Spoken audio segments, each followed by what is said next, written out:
Dear colleagues,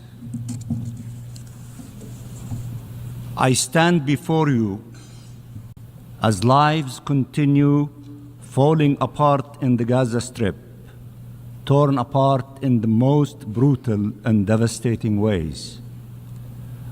I stand before you as more than 35,000 Palestinians have been killed, 80,000 have been maimed, 2 million have been displaced, and everything has been destroyed. No words can capture what such loss and trauma signifies for Palestinians, their families, communities, and for our nation as a whole. As Palestinians in Gaza have been pushed to the very edge of the Strip, to the very brink of life, and in the ever-narrowing space they are besieged in, bombs and bullets continue hunting them down. I stand before you as famine is settling in, by design and by the decision of the Israeli government, killing the most vulnerable among our people, children and women. Israel closed the crossings instead of opening them, including the Rafah crossing, seizing by force the Palestinian crossings point of Rafah. Humanitarian convoys were attacked with its blessing, and the UNRWA headquarters was assaulted with its complicity. At the time where the world was calling to flood Gaza with humanitarian aid and calling for a ceasefire, Israel imposed a drought. Its plan has not changed: destroy and displace. I stand before you as every inch of Gaza has witnessed massacres, as mass graves continue to be uncovered where hospitals used to stand, as the world is barely starting to grasp the cruel and extensive nature of the actions committed against the Palestinian people. I stand before you as the Israeli Prime Minister is ready to kill thousands more to ensure his political survival, as he openly declares the Palestinian state is an existential threat, and together with his co-conspirators continues, 76 years after the Nakba, to try and finish the job. Israel's war is against the Palestinian people as a whole. Its occupation forces and settlers kill daily in the West Bank, including East Jerusalem. Its bulldozers displace Palestinian communities and demolish Palestinian homes everywhere. I have heard many praise the resilience of the Palestinian people, and we are resilient. But no nation, no family, no person should have to endure such suffering for so long. Such injustice, from birth to premature death, one generation after the other. No parents should know such fear, such powerlessness. No children should have to suffer in their flesh what Palestinian children are experiencing. As we speak, 1.4 million Palestinians in Rafah wonder if they will survive today and wonder where to go next. There is nowhere left to go. Mr. President, I have stood hundreds of times before at this podium, often in tragic circumstances, but none comparable to the ones my people endure today. I have stood hundreds of times before at this podium, but never for a more significant vote than the one about to take place, a historic one. We faced and continue to face attempts to push us out of geography and out of history, but by forcible displacement, subjugation, or death, or to say it in even clearer terms, by ethnic cleansing, apartheid, or genocide. Against all odds, we survived. Our flag flies high and proud in Palestine and across the globe and on the campus of Columbia University. It has become a symbol raised by all those who believe in freedom and is just rule. By all those who can no longer stand idly by in the face of such utter injustice. It is true that we will not disappear, but the lives lost cannot be restored. The marks, visible and invisible, left by this horrific assault that has yet to end on bodies and souls, on families and communities, on each single Palestinian in the Gaza Strip, can never be truly conveyed. We did not write the UN Charter. We did not enact international law. We just demanded to see them applied to us, and have been until now denied their protection. As the campaign to displace and destroy the Palestinian people reaches its ultimate levels, you can decide to stand by the right of a nation to live in freedom and dignity on its ancestral land, to stand with peace, which requires the recognition of our rights, not their continued denial. Or you can stand on the sidelines of history, or worst, obstruct its natural path forward. Mr. President, I have sat in these halls next to liberation movements who, one by one, finally took their rightful place in this august chamber, and again, without a doubt, the day will come where Palestine will take its rightful place among the community of free nations. Occupation and colonialism and death and destructions are not our fate. They are imposed on us, but freedom is our sole destiny. We share with many nations represented in this hall the suffering they endured, the struggles they led, the dreams they had. You have been witnesses to the story of Palestine, and you can only look at it from the prism of your own people's journeys towards liberation. Liberation so life can prevail. Liberation so peace can prevail. We want peace. We want freedom. There is no word harder to pronounce when tens of thousands of your people have been killed. We do not use it lightly. We want peace. Our freedom is not an obstacle to peace. It is the only path leading to it. If you do not support our freedom, you do not support peace.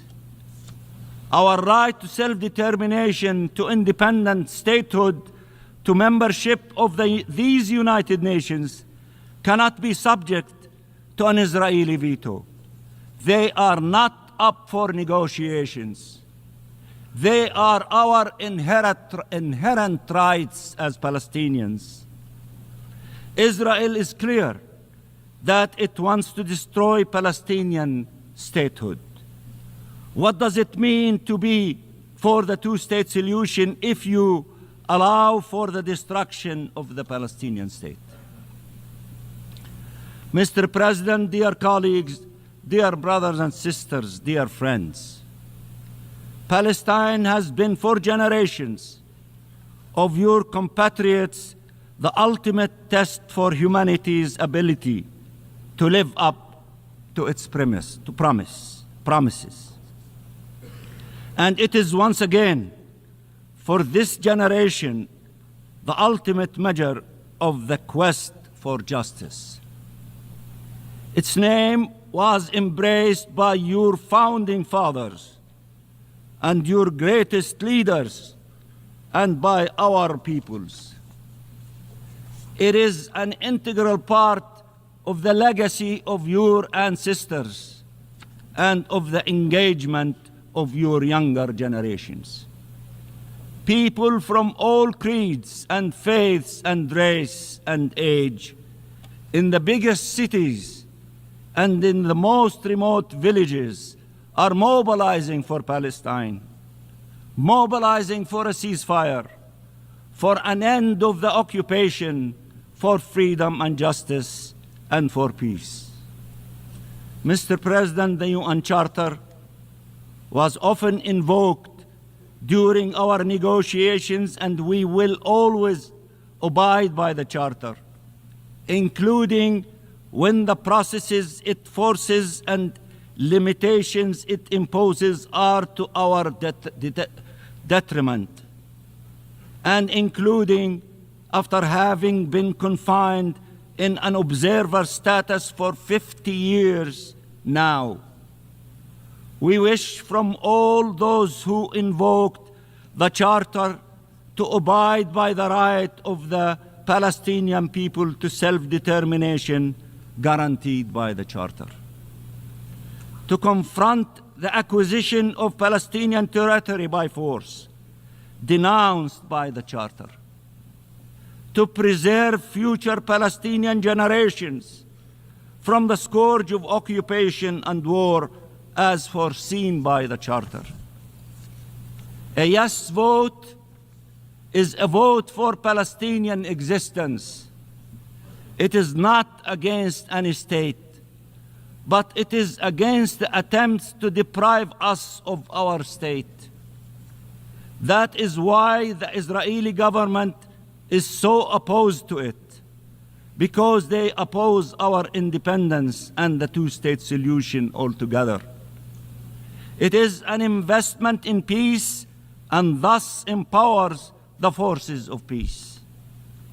How can anyone explain that Israel was admitted to the United Nations 75 years ago on the power of a resolution that foresaw two states, and without awaiting an end of the conflict, and while continuing to deny our rights and our existence, and that the state of Palestine, 75 years later, is still required to wait and remains met by a closed door preventing it from being admitted to this organization.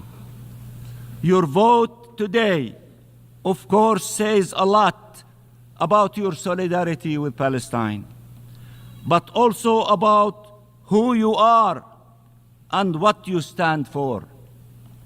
It matters, and I know an overwhelming majority of you will stand again with the Palestinian people in their hour of need, and you will stand for just and lasting peace for the benefit of all.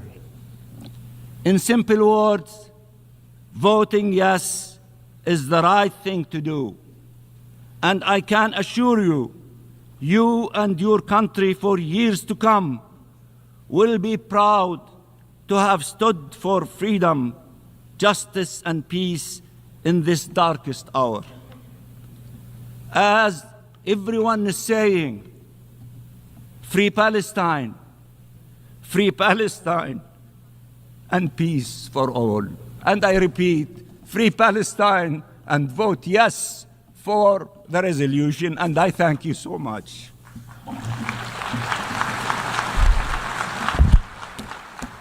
Thank you, Mr. President. Over 85 years ago, as World War II began, a force of sheer evil rose up with the goal of dominating the planet through genocide and destruction. After Hitler's rise to power, the Nazis sought to subjugate humanity under their iron fist while annihilating the Jewish people, but not only us, all those who they deemed subhuman. But in the face of this genocidal plot, the forces of good came together in order to end this horror, to return freedom and peace to the world. And following the Allies' victory, this institution here, the United Nations, was founded with the mission of ensuring such tyranny never raises its ugly head again, never. Today, you are about to do the exact opposite and advance the establishment of a Palestinian terror state, which will be led by the Hitler of our times. The Hitler of our times. In the 1940s, the world united to destroy a murderous regime. Yet today, with sick and twisted irony, the very body established to prevent evil is now welcoming a terror state into its ranks. What would Churchill say if he were alive today? What would Roosevelt think? They are turning in their graves, turning in their graves. This week, only this week, Israel commemorated Yom HaShoah, Holocaust Remembrance Day.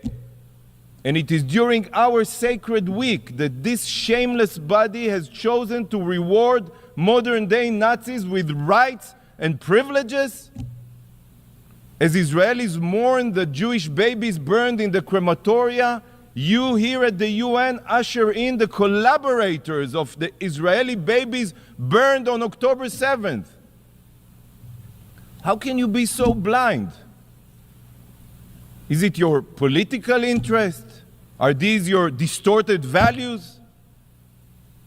Are you being threatened by diplomatic terror of the Palestinians and their collaborators? There are many here. Colleagues, today's destructive vote is not only opening the UN's doors to the terror-supporting Palestinian Authority. If it was, then it would be bad enough. But as you all know, the Palestinian Authority does not even have control of its own territory. Do you know who controls Gaza? You probably have forgotten, because in all of your resolutions here since October 7th, you have failed to even call them out by name. So I'll remind you, it's the terrorists of Hamas. But Hamas doesn't only control Gaza. Hamas has also taken over Palestinian neighborhoods, Palestinian villages in Judea and Samaria, what you call the West Bank. In every poll, Hamas today is predicted to win Palestinian elections, if they ever happen. So today, the General Assembly is not only about to grant the rights of a state to the Palestinian Terror Authority.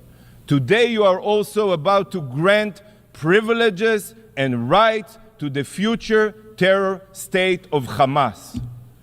You have opened up the United Nations to modern-day Nazis. to genocidal jihadists committed to establishing an Islamic State across Israel and the region, murdering every Jewish man, woman, and child. It makes me sick. Sick. In the years to come, you will have to explain how, in opposition to all morality and the UN Charter, you did everything to give a state to a group of mass murderers, to the Hitlers of our times. So here it is. I present to you the future outcome of today's vote. This is the outcome of your vote. Soon to be President Yihya Sinwar, President Tyrant of the state of Hamas, sponsored by the UN, by the way. And he owes his deepest gratitude to you, the General Assembly. When Hamas rises to power, the Palestinian representative who just spoke here, you know what will happen to him. He will be recalled. And if he returns, he will likely be thrown off a rooftop by Hamas, just as the Palestinian Authority representative were when Hamas took over Gaza back in 2006-07. And in his place, this body will welcome a Hamas representative to its ranks, a terrorist diplomat whose stated goal is Jewish genocide, just like his Iranian counterpart here. With this new precedent, we may see here representatives of ISIS or Boko Haram that will sit among us. You know what? This will be fitting for the new moral standard being set here today, giving the rights of a state to an entity that is already partially controlled by terrorists and will be replaced by a force of child-murdering Hamas rapists. Unbelievable. Truly unbelievable. What you are carrying out today is reminiscent of how the powers of Europe capitulated to Hitler in the Munich Agreement. The UN is targeting the law-abiding democracy of Israel while appeasing the Nazi jihadist forces of Hamas and Iran. And Churchill's remarks then on the choice of cowardice and appeasement in the face of murderous dictators are relevant to your vote today. Because today you have a choice between weakness, shame, and conciliation, and fighting a war against terror.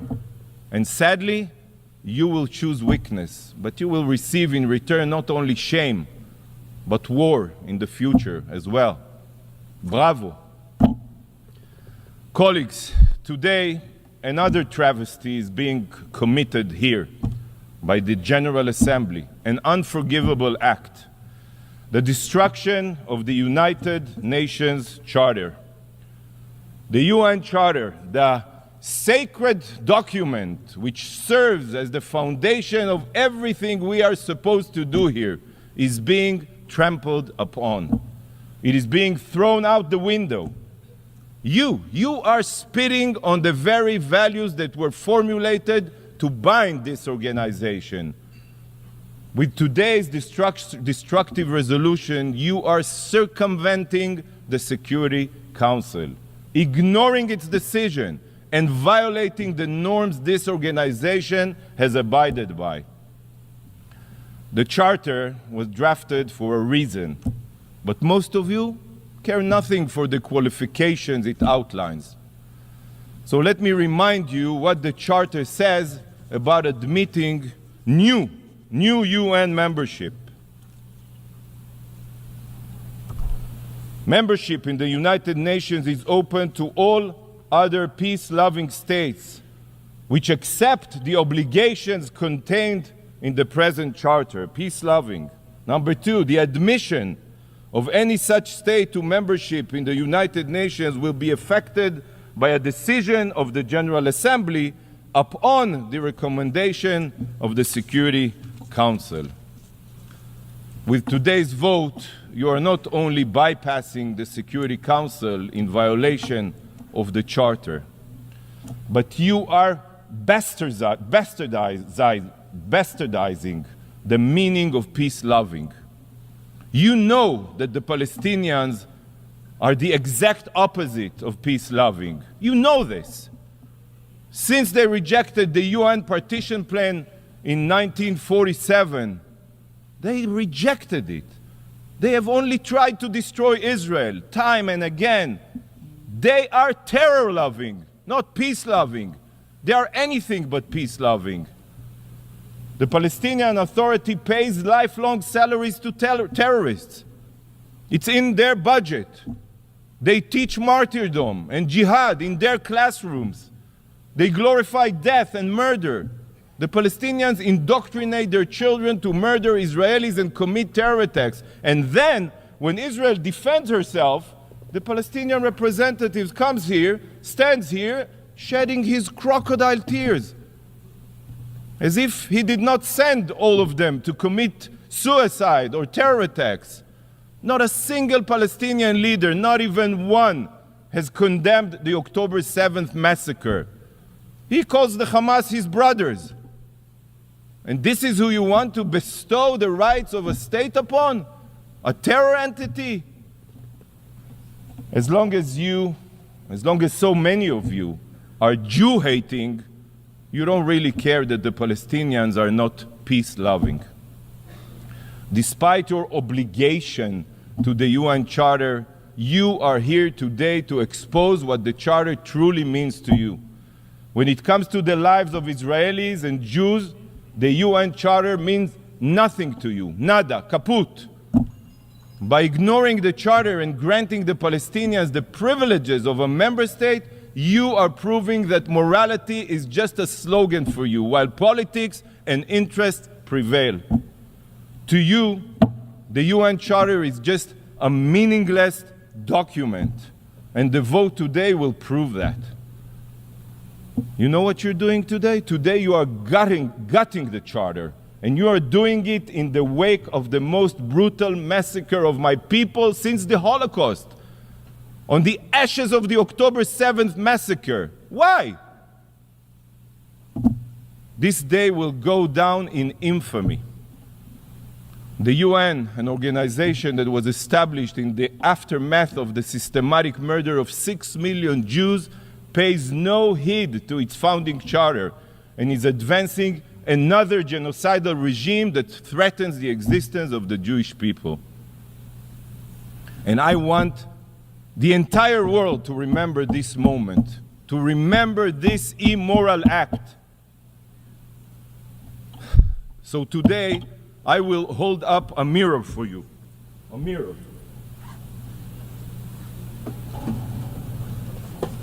This is your mirror. So that you can see exactly what you are inflicting upon the UN Charter with this destructive vote. This is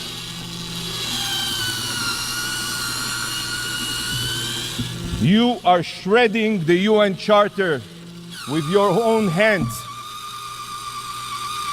Yes, yes, that's what you're doing, shredding the UN Charter. Shame on you. Thank you, Mr. President.